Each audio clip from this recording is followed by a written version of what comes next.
NFT NFT NFT ये लफ्ज़ आपने अक्सर सुना होगा न्यूज़ चैनल पर, न्यूज़ पेपर्स में, सोशल मीडियाज़ पर और डिफरेंट प्लेटफॉर्म पर। आप भी सोचते होंगे आखिर ये है क्या चीज़। तो आज हम इसी टॉपिक को कवर करेंगे और आपको मैं बताऊंगा कि NFT आखिर होता है क्या। चलें, पाकिस्तानी न्यूज़ में ही अगर इस चीज़ को देखा जाए तो रिसेंटली आपने देखा होगा तानिया में रहने वाले 12 साल पाकिस्तानी नियात इस बच्चे ने स्कूल की छुट्टियों के दौरान 4 लाख अमेरिकन डॉलर्स कमाए। इस बच्चे ने शार्क के NFTs बनाकर ब्लॉकचेन पे अपलोड किए जो 4 लाख अमेरिकन डॉलर्स में सेल हुए। गुजरावाला में रहने वाले इस नौजवान ने अपने दोस्त के साथ नाराज़गी का इजहार करते हुए एक मीम बनाया जिसको इसने 2016 में फेसबुक पे अपलोड किया और अमेरिकन कंपनी की मदद से इसकी नीलामी की गई और ये मीम 52,000 अमेरिकन डॉलर्स में सेल हुआ। और अगर हम अपने हमसाया मुल्क की बात करें इंडिया, अमिताभ बच्चन की ये NFT की कलेक्शन 7 करोड़ में नीलाम हुई। जैक डॉर्से जो को फाउंडर हैं ट्विटर के, इनका ये फर्स्ट ट्वीट जो NFT में कन्वर्ट करके जब इन्होंने सेल किया तो ये 2.9 मिलियन डॉलर्स में सेल हुआ।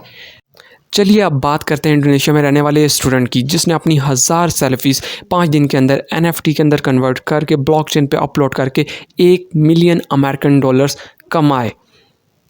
पीपल फेमस आर्टिस्ट का ये आर्टवर्क NFT के अंदर कन्वर्ट करके जब इन्होंने सेल किया तो ये 69 मिलियन अमेरिकन डॉलर्स में नीलाम हुआ।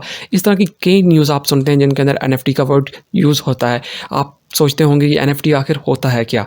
तो मेरा नाम है मोहम्मद अरसलान और मैं आपको एक्सप्लेन करूँगा कि NFT आखिर होता है क्या। NFT नॉन फंजिबल टोकन होते हैं।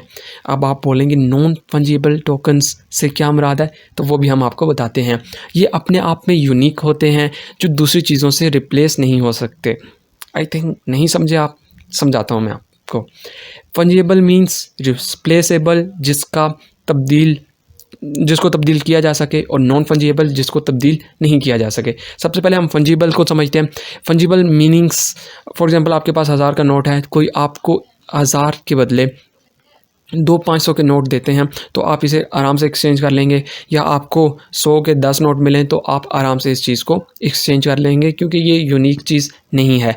लेकिन नॉन फंजिबल का क्या मीनिंग है? फॉर एग्जांपल मोनालिसा की जो पिक्चर है वो बहुत ही ज़्यादा यूनिक है और मुझे और आपको पता है कि पूरी दुनिया में मोनालिसा की सिर्फ़ और सिर्फ एक ओरिजिनल पिक्चर है और जिसके पास है वो इसका ओनर है। अब ये चीज़ है फंजिबल। अब फॉर एग्जांपल अगर हमें दूसरे म्यूज़ियम वाले बोलें कि हम इसके बदले में आपको 1000 देते हैं, मोनालिसा की कॉपी पिक्चर्स देते हैं, तो क्या हम रिप्लेस करेंगे इस चीज़ को? नहीं। इसी तरह अगर आपके पास रोनाल्डो की शर्ट है जिसके ऊपर रोनाल्डो के सिग्नेचर हैं तो ये एक फंजिबल चीज़ है।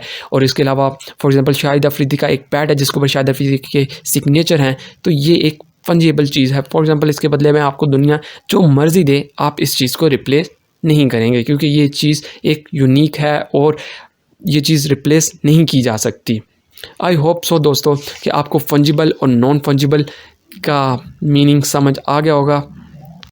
सो दोस्तों अब हम बात करते हैं NFT की और समझते हैं उसको। फिज़िकल वर्ल्ड में तो दोस्तों ये बहुत ही ज़्यादा सिंपल था। फॉर एग्जांपल जैसे मोनालिसा की पिक्चर सिर्फ़ और सिर्फ एक ही है और ये इस बात में कोई शक नहीं है और आप भी जानते हैं कि सिर्फ ये एक ही पिक्चर है। अब लोग इसकी जितनी मर्ज़ी कॉपी बना लें, इसका प्रिंट निकाल लें, हम सब जानते हैं ये पिक्चर सिर्फ़ और सिर्फ एक है और इसका ओनर सिर्फ़ और सिर्फ एक है।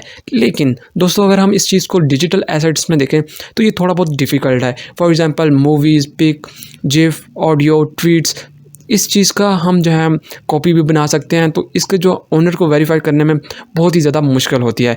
फॉर एग्जांपल आपने एक आर्ट बनाया, डिजिटल आर्ट बनाया और आपने दिन रात मेहनत की, लेकिन इसको कॉपी किया जा सकता है और ये बहुत ही ज़्यादा इजी है, लेकिन आप इसके ओनर हैं, इस चीज़ को प्रूव करना थोड़ा मुश्किल है। लेकिन इस प्रॉब्लम को सॉल्व किया NFT ने। दोस्तों अब हम इस चीज़ को फिज़िकल वर्ल्ड के थ्रू समझते हैं। फॉर एग्जांपल दोस्तों 2 बंदे आपस में पैसों की कोई भी ट्रांजैक्शन करते हैं यूजिंग इजी पैसा, जैज़ कैश या कोई भी बैंक अकाउंट वो यूज़ करके ये ट्रांजैक्शन करते हैं।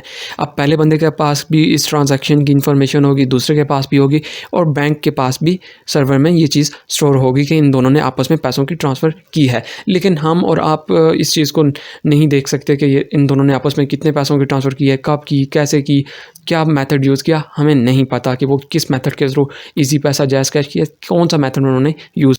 लेकिन दोस्तों अगर हम ब्लॉकचेन को देखें तो ब्लॉकचेन तो इसके बिल्कुल ही ऑपोजिट काम करती है।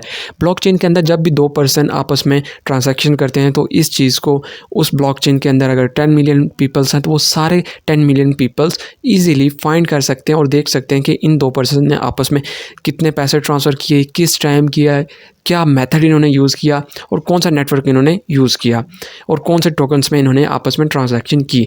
तो ब्लॉकचेन के अंदर कोई भी बंदा पब्लिकली इजीली फाइंड कर सकता है कि 2 पर्सन्स ने आपस में क्या ट्रांजैक्शन की हैं किया। तो NFT के अंदर भी ऐसा ही है कि जब भी आप अपनी pic, video, gif, movie, tweet को NFT के अंदर कन्वर्ट करके ब्लॉकचेन में डालते हैं तो कोई भी बंदा इजीली फाइंड कर सकता है कि कौन है इस NFT का ओनर। फॉर एग्जांपल अब हमने फाइंड करना होगा कि पहला ट्वीट का ओनर कौन है।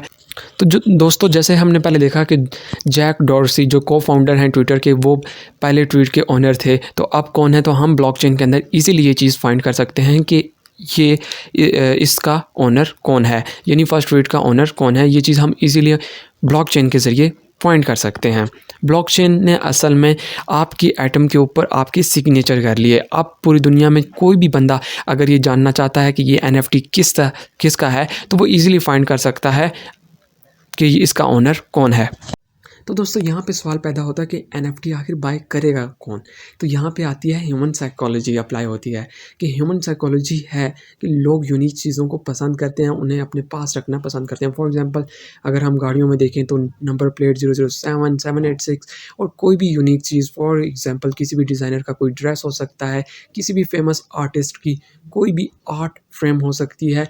इस तरह की चीज़ें लोग, कोई लकी नंबर हो सकता है, वो अपने पास रखना पसंद करते हैं।